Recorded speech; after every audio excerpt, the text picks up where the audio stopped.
pessoal, aqui inicia mais uma aula de técnica e projetos de sistemas, abordando aquele mesmo assunto sobre diagramas que nós vimos na aula anterior. Então hoje nós vamos ver o primeiro diagrama UML, que é diagrama de caso de uso. Este é um diagrama que traz uma visão geral do sistema, ou seja, ele é um diagrama simples que traz o que o sistema vai ter, traz todos os módulos disponíveis nesse sistema que será projetado. Ele é diferente dos outros diagramas que nós vamos ver futuramente. Ele é mais simples, mas tem a sua finalidade. Os outros são com mais riqueza de detalhes, mas esse também tem a sua importância. Ele é muito utilizado na entrevista com o cliente, lá quando o analista chega no cliente e vai colher o que o cliente deseja que o sistema dele faça. Seria complicado, logo nesse início, fazer um diagrama com muitos detalhes, porque nessa fase é necessário ter um esboço inicial para também dialogar com o cliente. Então esse é um diagrama simples que, por ser simples, ele tem essa facilidade de uma pessoa que não tenha tanto conhecimento em informática entender o que está sendo explicado. Então, geralmente é o que isso ocorre. Quando vai conversar com uma pessoa que está pedindo o sistema, em muitas situações essa pessoa não tem conhecimento em informática e desenvolvimento de sistema. Então, esse diagrama cabe bem nessa situação. É certo que para a conversa entre os analistas, entre os programadores que irão desenvolver o sistema, entre os analistas de banco de dados, esse diagrama é bem restrito, porque não tem tantos detalhes no desenvolvimento, mas para a conversa com o cliente, ele se torna uma ferramenta bem importante. Então ele mostra o que o sistema vai ter, mas não especifica como será feito. Na aula passada nós vimos que basicamente temos dois tipos de diagramas, os diagramas comportamentais, ou estáticos, e os diagramas dinâmicos.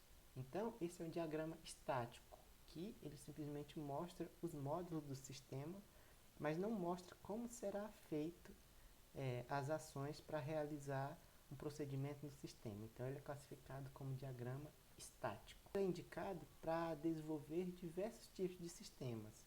Então aqui nós temos exemplos de três. Um sistema que pode ser um site, que um site é caracterizado por necessitar de um navegador para acessar, diferentemente do sistema desktop, que ele já tem o seu próprio ícone, que é o que clicar nele e já abre o sistema. E também temos os sistemas aplicativos, que são mais destinados para dispositivos móveis. Então o diagrama de caso de uso serve para o desenvolvimento desses três tipos de sistema.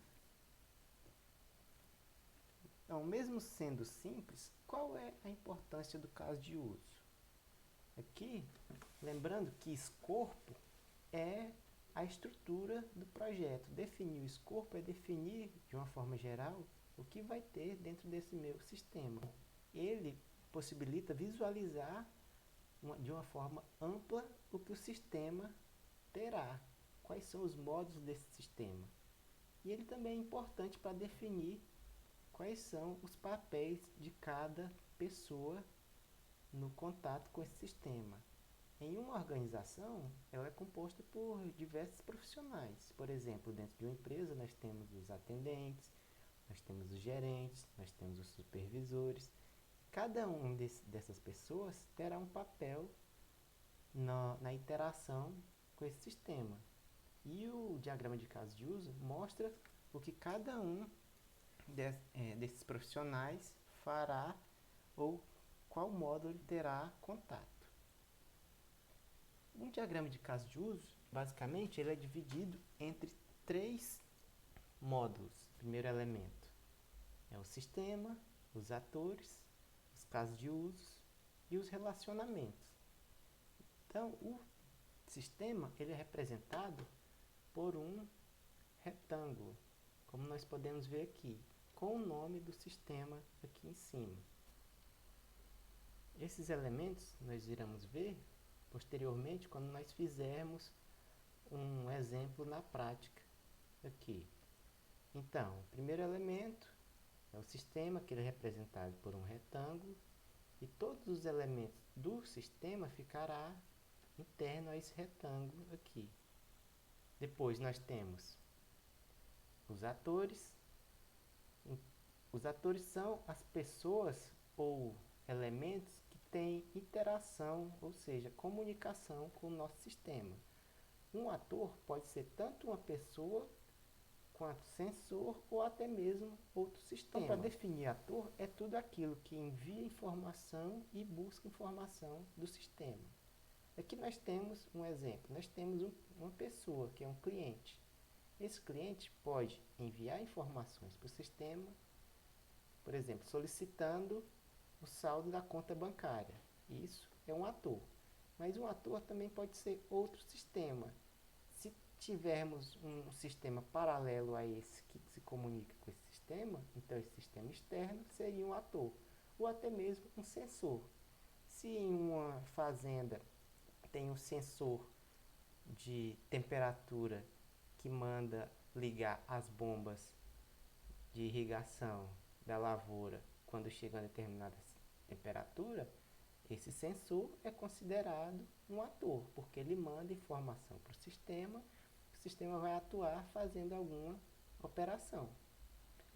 Basicamente, nós temos dois tipos de atores, atores primários e atores secundários. Ator primário é aquilo que inicia a comunicação com o sistema. Em uma situação que eu tenho um sistema de pedido de empréstimo, onde o cliente faz a solicitação do empréstimo no sistema e esse empréstimo precisa ser aprovado por um funcionário da financeira ou do banco. Então, nós temos um cliente que é primário, que ele vai iniciar a comunicação com o sistema solicitando o pedido. Mas do outro lado aqui, do lado direito, eu vou ter outro ator, que vai ser o gerente do banco, o atendente, que vai também ter comunicação com o sistema, aprovando ou negando esse pedido. Então, ator primário fica do lado esquerdo e ator secundário fica do lado direito. Ator primário é o que inicia a comunicação com o sistema e ator secundário é que responde posteriormente uma comunicação com o sistema.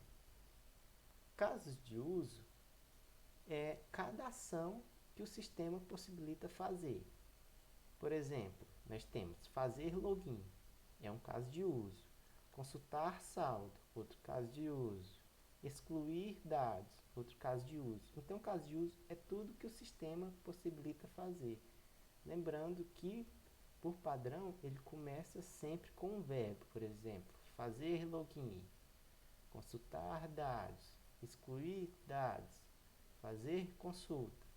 Deve conversar com um verbo. Então, isso aqui é um caso de uso representado por nossa elipse. E por último, nós temos o relacionamento, que é a ligação do ator, que é representado mesmo por esse bonequinho de palito, com o caso de uso. Agora vamos, na prática, fazer o desenvolvimento de um sistema. Nosso software será um sistema de cadastramento de consultas, ou seja, onde será controlado as consultas de um determinado profissional da saúde. Para iniciar o diagrama de caso de uso, nós vemos aqui e escolhemos esta opção aqui.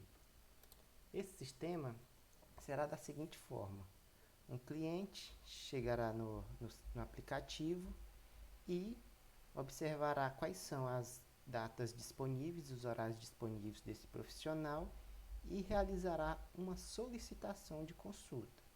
Posteriormente, um profissional, o secretário do profissional da saúde, ele irá confirmar ou cancelar essa solicitação.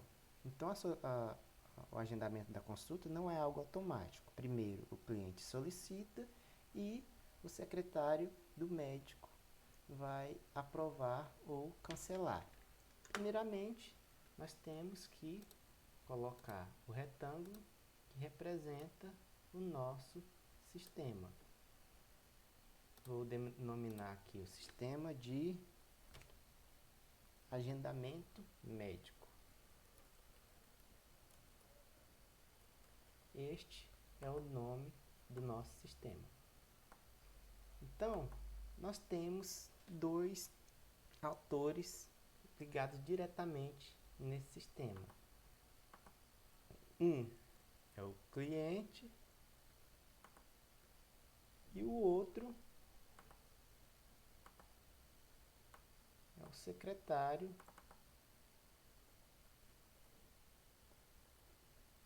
do médico.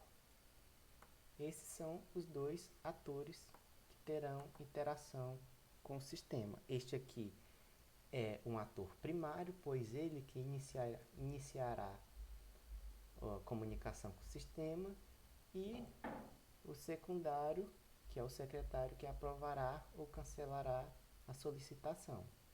Agora nós vamos colocar os nossos casos de uso, que é representado por uma elipse.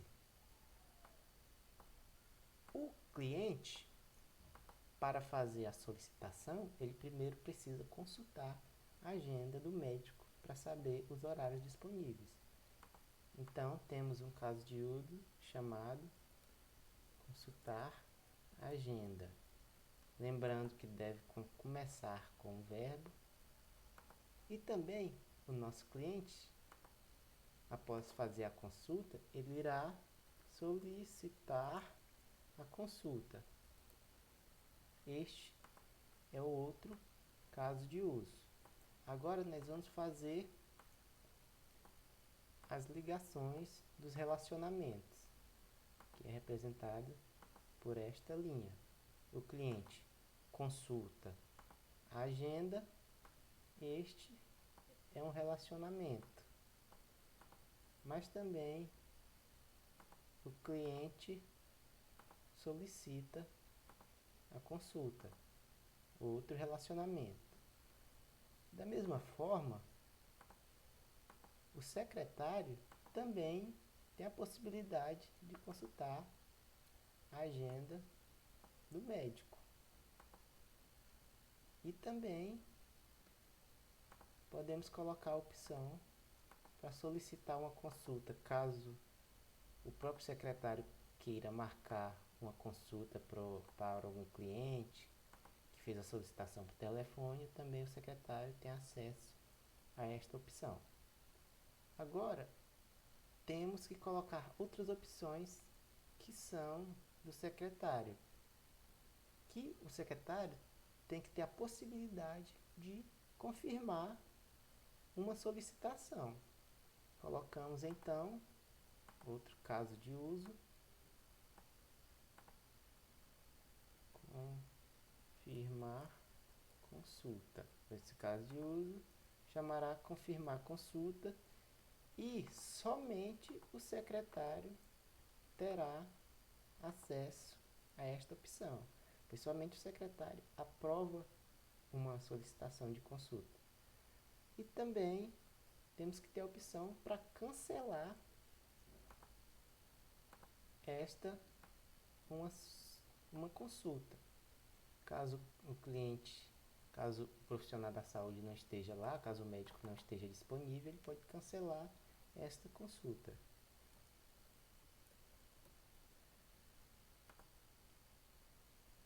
Lembrando que somente o secretário tem a opção de cancelar a consulta. Um cliente não pode cancelar a consulta.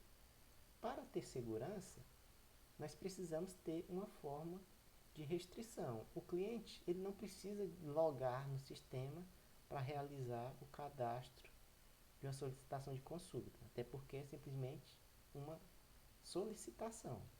Mas para o secretário, ele precisa ter um controle de acesso, porque ele tem muito mais poderes, que ele pode confirmar e cancelar.